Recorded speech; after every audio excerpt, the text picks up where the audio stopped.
कहते हैं कुछ मौके कभी कभी मिलते हैं और अभी भारत के पास एक ऐसा अवसर आया है जो शायद पहले कभी ना आया और शायद ना कभी आने वाला है।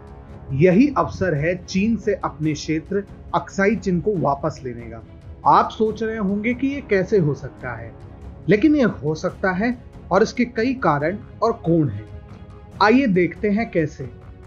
पिछले कुछ दिनों से चीन ने बॉर्डर पर अपनी हरकत बढ़ाई हुई है और ऐसी रिपोर्ट्स आ रही है कि चीन अक्साई चिन के भारतीय क्षेत्र में अपनी सेना की संख्या बढ़ा रहा है। बिजनेस स्टैंडर्ड की रिपोर्ट के अनुसार उस क्षेत्र के 5 केंद्रों यानी 4 गैल्वन नदी के किनारे और एक पांगोंग झील के पास पीपल्स लिबरेशन आर्मी के लगभग 5000 से अधिक चीनी सैनिक घुसपैठ कर चुके हैं। यानी हजारों पीएलए सैनिकों को गालवन घाटी में भेजने का अर्थ है जिस वास्तविक नियंत्रण रेखा को चीन स्वयं भारतीय क्षेत्र मानता है, उसने उसी का उल्लंघन किया है। यही नहीं, कुछ दिनों पहले भारतीय वायुसेना के प्रमुख air chief marshal RKS Bhadauria ने एक साक्षात्कार में यह स्वीकार किया था कि उस क्षेत्र में चीनी हेलीकॉप्टर गतिविधि करते पाए गए थे, लेकिन आईएएफ ने भी आवश्यक कार्रवाई की थी। परंतु भारत के लिए यही एक सुनहरा मौका है जब वह तुरंत एक्शन लेते हुए कारगिल युद्ध की भांति चीनी सेना को वापस चीन की सीमा में खदेड़ दे, क्योंकि किसी भी देश की सीमा में इस तरह से सैनिकों को जमा करना युद्ध को बुलावा देना ही है।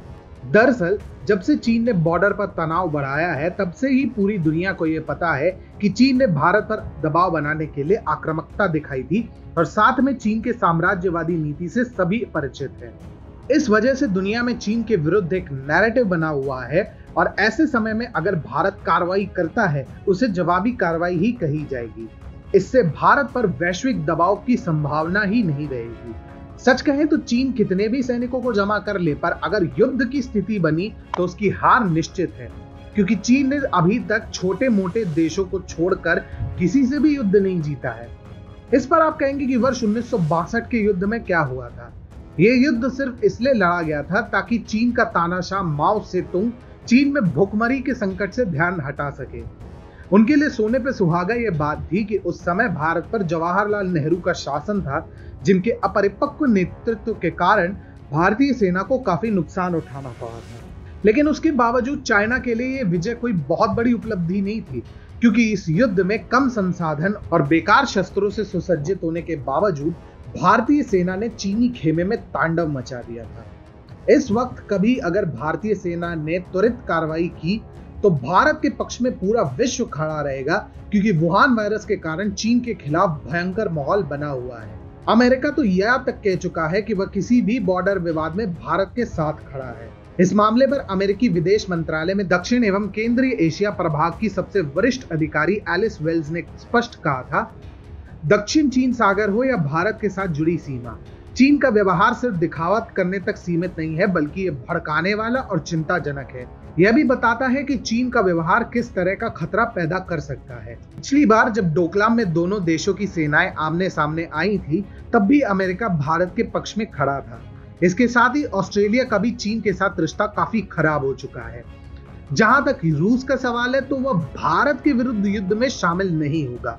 वह जम्मू कश्मीर पर पहले ही भारत का साथ दे चुका है, जब चीन ने पाकिस्तान का साथ दिया था। यानी अभी वैश्विक समीकरण देखे जाए तो चीन के विरुद्ध माहौल बना हुआ है, और ऐसे में अगर भारत ने चीन के घुसपैठ का हमला कर जवाब दिया तो कोई भी भारत के विरुद्ध खड़ा नहीं होगा। ऐसे समय में भारतीय सेना के पास अक्साई चिन के पूरे क्षेत्र को पुनः अपने क्षेत्र में वापस लेने का भरपूर अवसर मिलेगा। अक्साई चिन भारत का वह भूभाग है जिसे चीन ने हथिया लिया है और इसे अपना क्षेत्र कहता है। हालांकि नवंबर में जारी हुए नए नक्शे में पूरे क्षेत्र को भारत का हिस्सा बताया गया था, और गृह मंत्री अमित शाह भी लोकसभा में कह चुके हैं कि जम्मू कश्मीर और अक्साई चिन भारत का अभिन्न अंग है और इसके लिए वे जान भी दे सकते हैं। ऐसा अवसर शायद फिर से कभी ना आए, क्योंकि जिस तरह से चीन विरोधी माहौल अभी विश्व में बना हुआ है, वह सदियों में एक बार बनता है। जैसा दोनों विश्व युद्ध के बाद जर्मनी के विरुद्ध माहौल बना था, भारत को तुरंत एक्शन लेते हुए पूरे अक्साई चिन को पुनः अपने नियंत्रण में ले लेना चाहिए।